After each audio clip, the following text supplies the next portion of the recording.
Welcome back to some new r/PettyRevenge stories, where people share small victories over those who wronged them. I hope you had a great day. Thanks for all the likes and comments on the last video. And now let's start with the first story. It's called Left with a Bang. A while back, a friend of mine worked as the head of health and safety for a startup company. The company did really well and was eventually bought out by a larger corporation. He wasn't a fan of the new management, but eventually got headhunted by a major corporation to oversee health and safety at a massive sulfuric acid plant. Within his first year, he made plenty of enemies in management and cost the company over $1 million, just to bring the site up to almost meeting government codes and regulations. According to him, it could have been fully compliant, if not for all the pushback and red tape. Over the years he worked tirelessly, implementing proper training programs, coordinating with contractors, and spending countless hours in meetings with the CEO. The stress, however, took a toll on his health, and he was forced to take 8 months of medical leave. When he returned, he found that his temporary replacement, a yes man, has been made his boss. The company insisted it wasn't a demotion, but rather a shift in his role. While he kept his pay, he no longer had any real authority.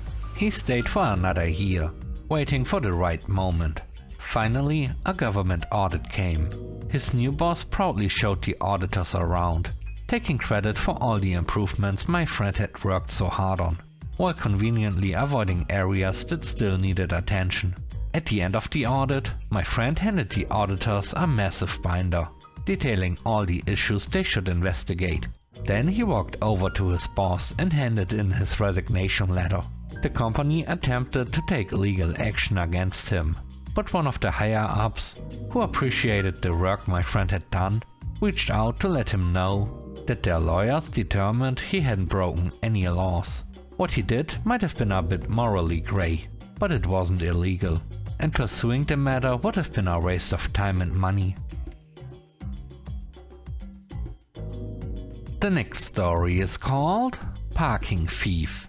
A few years ago, I lived in Horten, Norway, just a short walk from the city center.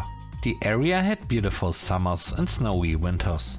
That particular winter, we had a lot of snow, and the public services didn't clear my street. Since I had 2 cars at the time and parked along the street, I had to regularly shovel out parking spots, which could take hours after a heavy snowfall. One day I noticed an unknown car, parked in the spot I had just cleared after I left for work. Not knowing whose car it was, I decided to shovel out another spot. Afterward, I parked one of my cars an inch in front of the unknown vehicle, and the second car just as tightly behind it. Then I locked both cars and took some pictures of the scene. Later, there was loud banging on my door.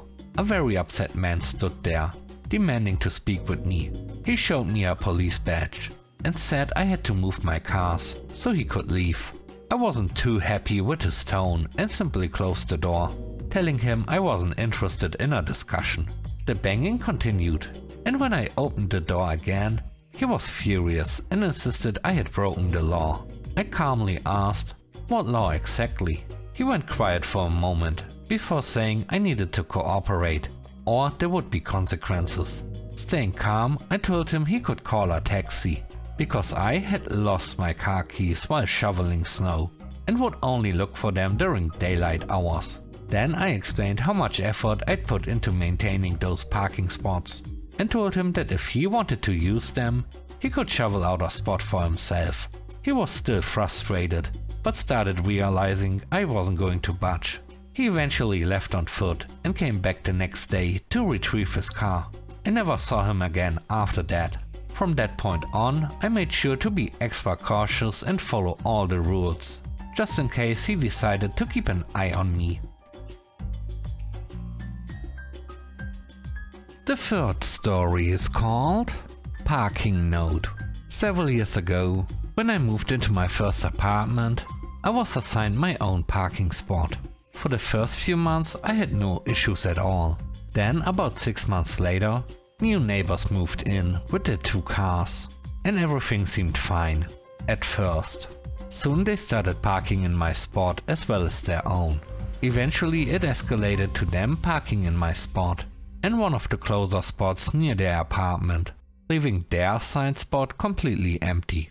I spoke with them multiple times, asking them to stop, but they ignored me. Finally, they outright told me they weren't going to stop.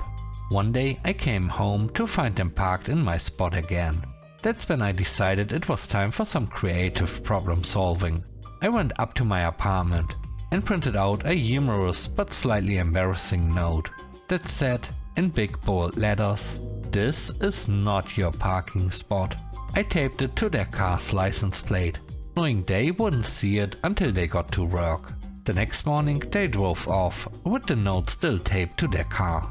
From what I later heard, their co-workers noticed it when they parked front and center at their workplace, leading to some light-hearted laughs and a lot of embarrassment for them. After that incident, they never parked in my spot again for the rest of my time at the complex. Problem solved. The next story is called Chili Contest. Many years ago, I worked at a call center. That wasn't exactly the best place to be. Management left a lot to be desired, especially one guy who was my boss's boss. Every year, his big claim to fame was winning the company chili cook-off.